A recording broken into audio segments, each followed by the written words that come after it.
to treat the movie. Mm-hmm. Sabi ko, that's nice, sige. Sinong leading namin dyan? Si Don Zulueta. Sabi ko, Don Zulueta? And she was not a big star then eh. Sabi ko, why would you choose Don Zulueta? Because she's beautiful and she's good. Sabi ko, sige, let's do it. Okay, so when you were told, hindi pa kayo nagkakakilala nun ni Don? Hindi pa. Hindi pa. Alright, so take me back to that first day of shoot. Or at least the first time you guys met. The first time we met was the second time I went to the house of Armida. And then I met Don there. Sabi ko, ganda pala ni Don. Guys, ito na naman ako. Ganda pala ni Don. Si Vilma Santos nga, nasabihan mo, sino ba yung napakagandang babae sa anak mo? Okay, ito na. Okay. Sabi ko, I didn't know what kind of actress she was. Basta, I know she's beautiful and skilled, and lalo na in person ko. Mas just look at it. Beautiful talaga. Beautiful talaga. And then after that, the next time we met was sa set na. We were in Batanes already.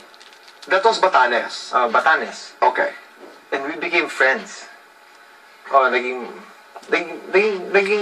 click kami right away. Okay. And everything started there. I was taking her pictures. You were single, she was single? Yes. That was a good time. I was yes. very much into photography at the time. I could let me take pictures of you. Okay, she was taking pictures. And pero wala kang sense the second time you saw her or the first time naliligawan ko to? No, the first time I saw her, when we were in Batanes, sabi ko, type ko to.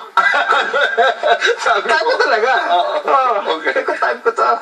Kasi I was taking pictures. Ganda. I was looking at the viewfinder and I could see the ganda nito. Okay. Alright, so what happened? Eventually, we became a pair. You did, in this film. But how was it working for Hihinteng? I didn't realize that she was so good. When we were doing scenes, parang there were times na I would be intimidated because hindi ko alam na ganun pala siya kagaling. Parang dali lang ito, ganto lang.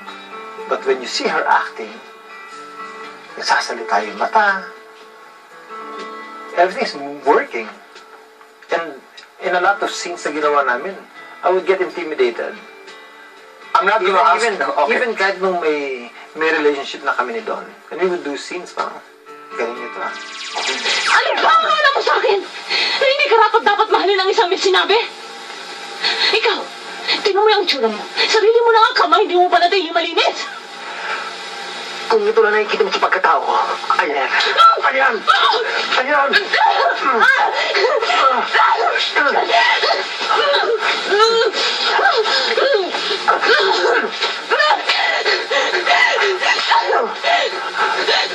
You know, I'm not going to ask you your favorite scene because I'll tell you what I don't forget. Even your love scenes. Even your love scenes. Oo. Iba. Parang naalala ko pa yung Bahay Kubo. that movie. Did you realize how good that movie was and how good you were when you were doing that movie? Or were you just in love with Don Zulueta? I was in love with her. Di ba? Yeah. Oo. So I was enjoying everything. And it showed in the movie. It did, no? And then na-realize, ang ganda pala ng movie nung after dubbing it, nang nabuo na, tapos yung editing, nalagyan na yung music, and we were previewing the whole movie. Ang ganda pala nito. Okay. How was Carlitos? Carlitos was a difficult director. He was difficult in terms of making you work. He demands. So much demand. Okay. He would block you. Yung blocking niyo, paano kayo gumalaw sa set. And then, pag magre-rehearse kayo, ang demand ni Carlitos, he wants na pag nagre-rehearse kayo, gusto niya, performance level, 100%.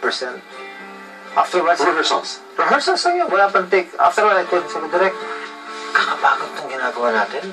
Sabi ko, if you want me to do 100% acting, why don't you shoot us na? Total, 100% na yung binibigyan namin sa'yo. And he would say, hindi, ganyan talaga, mag-rehearse lang tayo. And that, you don't rehearse once or twice.